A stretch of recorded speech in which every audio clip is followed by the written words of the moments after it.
There would be no outrage about AIG's bonuses if AIG hadn't needed bailing out, right?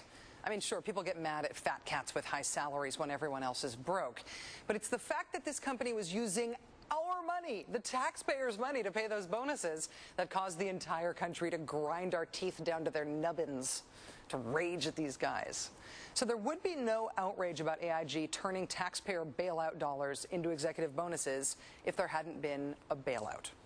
AIG wouldn't have needed bailing out if it weren't too big to fail, too integral to all the other parts of the financial industry. AIG wouldn't have become too big to fail if they hadn't become a big, hybrid, complicated, uber financial everything company that made all sorts of arcane, financially engineered moves that got them squirreled into every kind of financially related business that you can think of. AIG wouldn't have become a big, hybrid, complicated, uber financial everything company if there hadn't been, and this is key, deregulation of Wall Street that allowed firms to get like that. And massive deregulation of Wall Street wouldn't have happened without the rise of a political movement that preached that regulation was inherently evil and deregulation was inherently wise and virtuous and would make everyone rich, and it would be free, well-behaved puppies for every family. Do you want an example of how this deregulation thing worked? You can totally use this at the high school dance or a bar or whatever to try to impress someone. If somebody starts complaining about the bailout, complaining about AIG, you tell them, actually, the real villain here is Gramm-Leach-Bliley.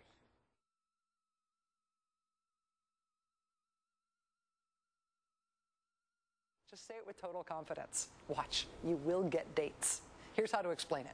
The Gramm-Leach-Bliley Act of 1999 was introduced by 3 Republicans, Gramm, Leach, and Bliley. It repealed a wall that had been put up in the Great Depression, a wall that kept investment banks separate from commercial banks, separate from insurance firms, and so on.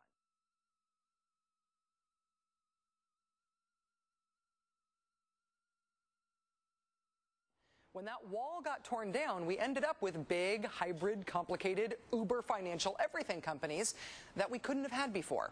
That's how Citibank ended up eating Travelers Group Insurance to change from Citibank into Citigroup, which just happened to be completely impossible to regulate. All of a sudden, with these new uber, giant, complicated hybrid firms, the Wall Street cops, the regulators, they were essentially still on horseback, while the robbers, the guys trying to get away with anything to make a buck, they were in spaceships. So we had robbers in spaceships and cops on horseback. All right, so if talking about Gramm-Leach-Bliley doesn't get you a date, or at least admiring glances from your peers, drop one of these on them. The Commodity Futures Modernization Act of 2000.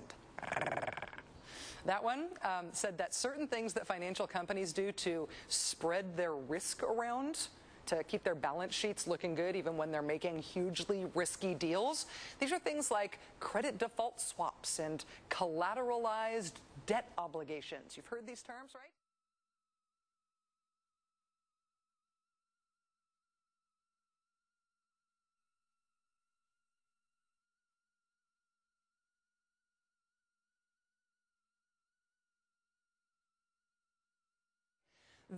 This legislation decided that those things, those risk-hiding things, would be completely exempt from regulation.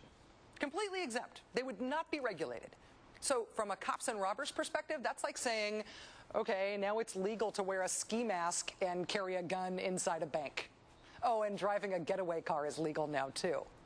How'd you like to be a cop in that town? Deregulation laws like Gramm-Leach-Bliley and the Commodity Futures Modernization Act, these were pushed as great ideas to get the horrible burden of government regulation off of Wall Street. The horrible burden of regulation was lifted off of Wall Street, and then Wall Street proceeded to self-destruct.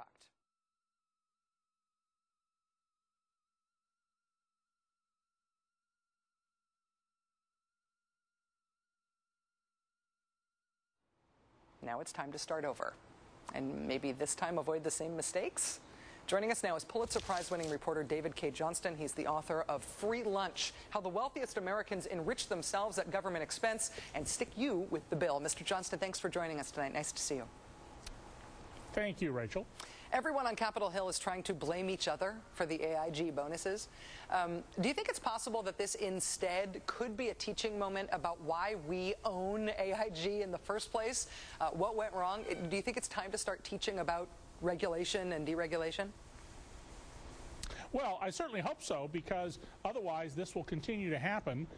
People will take unwarranted risks. You know, the reason we have regulation is not for people who behave, it's for when people misbehave. And if you believe what the banking community said, then let's follow it to its logical conclusion. Why don't we save a lot of money as taxpayers by getting rid of traffic lights and stop signs and speed limits, because we're all responsible drivers. We don't need to be regulated, and traffic will flow smoothly, right?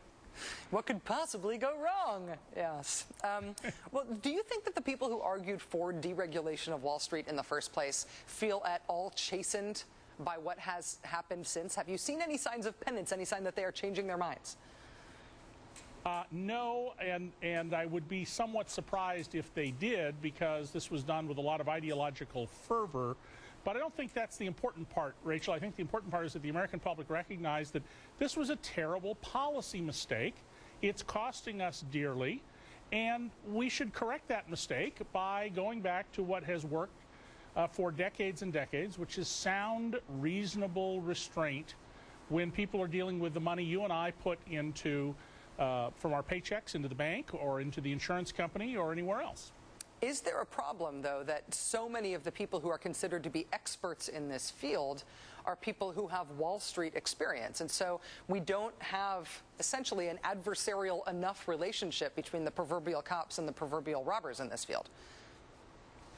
Well, certainly you need people who have expertise, but it is, I think, a little troubling that the Obama administration has gone back to people who were supporters of these ideas, or at least allowed them to happen. Remember, it was President Clinton who signed both of the bills, which I loved your description of it. I thought that was brilliant. They're the ones who are now running this shop. The rules that we need are not terribly complicated to impose. Separate retail banking, investment banking, and insurance. Don't allow people to borrow with excessive levels of risk. The same thing as not allowing people to buy houses with no money down or borrowing more than the price of the house. Who are going to be the roadblocks to re-regulation, or towards, I guess, reinstating the old regulations, or whatever they're going to call this in order to make it politically saleable? Who do you think is going to be the opposition in Congress? Well, whoever Wall Street is financing. I think that Representative Cantor from Virginia has shown himself to be one of the champions of whatever Wall Street wants. Lower tax rates, no regulation. Those people who rely on, for their campaign contributions, on those people who make money when the regulators are not around, or as you put it, the cops are only on horseback. David Cay Johnston, Pulitzer Prize winning reporter, thank you for your time tonight. You have a way of making this stuff understandable. Nice to see you. Thank you, Richard.